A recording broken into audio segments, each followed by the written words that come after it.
Hey everyone, how's it going? This is going to be a follow-up to the last indie video game list that we did. At the end of that last video, I said I had 5 more games that I wanted to add onto the list.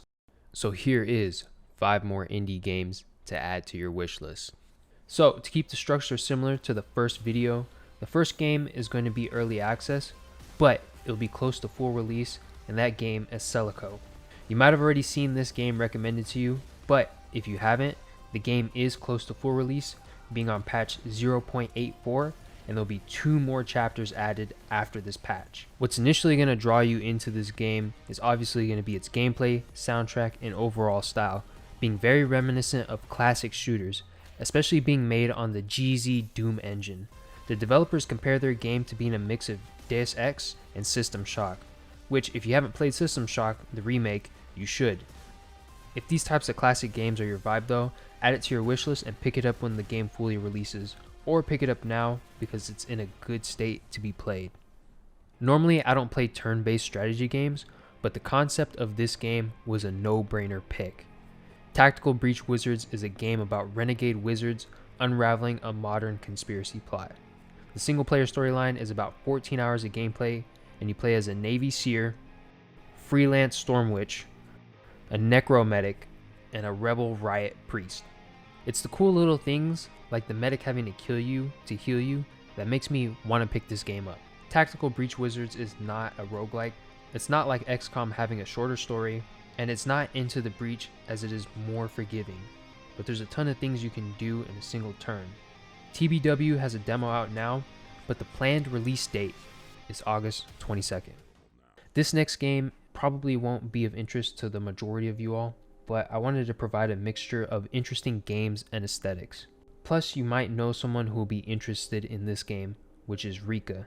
It's an exploration game where you play as an apprentice witch, build your chicken leg cottage, and solve quests to uncover Baba Yaga's secrets. The game looks beautiful, and even if it's not something I'll play on its immediate release, I believe it deserves a spot on the list. The game does have a demo similar to the other games on this list, and its planned release date is for August. Full Fathom is a survival horror game for you thalassophobes out there. Success from games like Subnautica and Iron Lung probably inspired the concept of this game, as people want more of this type of torture. The game is all about maintaining a deteriorating sub in a hostile underwater environment. Full Fathom is an alpha 0.3.19 as of this video being made, and there's a demo out there that you can play, which you've already probably seen some other larger YouTube creators playing. However, I don't want to spoil the experience for myself, so I plan on keeping up with the game until it reaches early access, and then I'll give it a try. To piggyback on Full Fathom, I'm adding in DarkWater, a co-op survival horror game where you're trapped in a submarine under the ice of an alien planet. You fight other vessels, sea creatures, humans, and aliens while exploring abandoned outposts for loot. This seems like a fun game to put in a few hours with the boys. However, I am a bit skeptical about the gameplay loop. So this is an official spot on the list, just something to add on to the underwater gaming genre. Next up is the sequel to one of the first games I ever played when I built my first PC.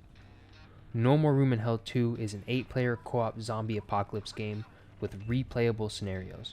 What made the first game really suspenseful was the scenarios that are extremely similar to what-if situations you and your friends probably come up with when talking about zombie apocalypses. The first area will be a power plant, and the players will have to make it to the final objective at the map center. You'll pass areas such as bars, gas stations, and military checkpoints, and characters have a permadeath aspect, which may be a hit or miss for some people.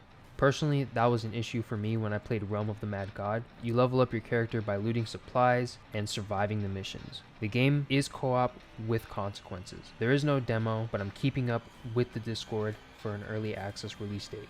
I hope the game feels a lot more smooth compared to the first game. However, the sluggishness of the first game added a level of suspense. Here's a bonus game that is not on Steam yet that you can't add to your wishlist, but I wanted to cover it because I've been keeping up with the devlogs and it looks amazing. R.A.P.I.D is a game inspired by Armored Core, Vanquish, and Metal Gear Rising. I don't want to take away all the work the developer puts in for his videos, so check out Lev Ornstein's devlogs for R.A.P.I.D. I love the direction the game is going, and I can't wait to see what comes from this project. He has talked about releasing a demo in the future, so whenever the demo is out or we do get a release date or early access release date, that will be on another list.